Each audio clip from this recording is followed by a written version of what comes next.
हे सांग मैंने welcome to a fresh blog. तो मु जाऊँगी एबे गाँव रे ठाकुर गढ़ा होची सरस्वती पूजा पाई।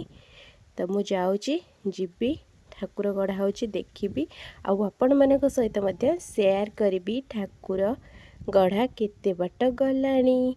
तो मो सहित चलतु देखिबे आमर सरस्वती पूजा पाई ठाकुर गढ़ा चलीची।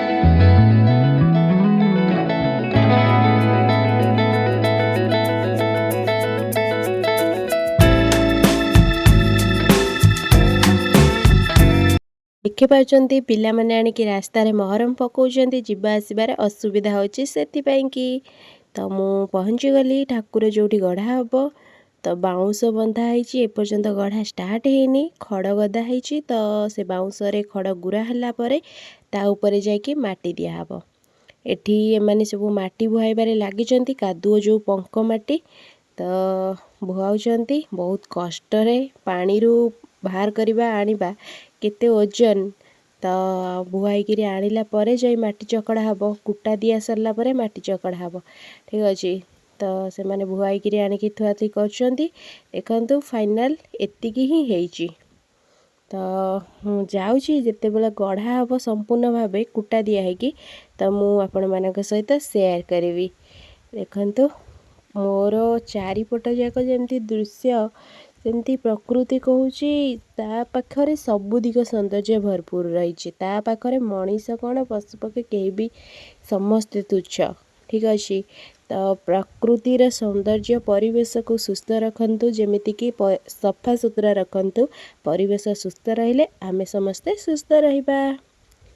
तो मु पहुँची जाइथिली घरे घरे पहुँचिकी देखे तो छोटन को जबर निद से अनाअनी करूनाहांती।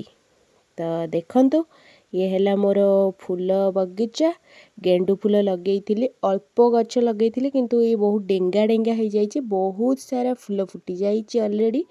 आउ दीटा प्रकार अच्छी गोटे अच्छी ऑरेंज कलर रो गोटे येलो कलर रो देखि पारथिबे।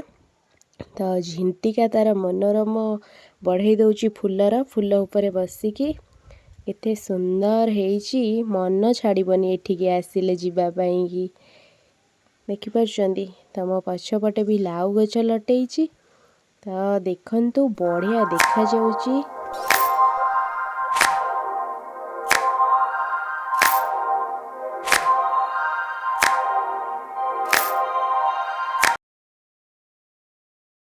मुख्यतः शीत दिने समस्त बारी ये गेंडू फूल देखा मिले।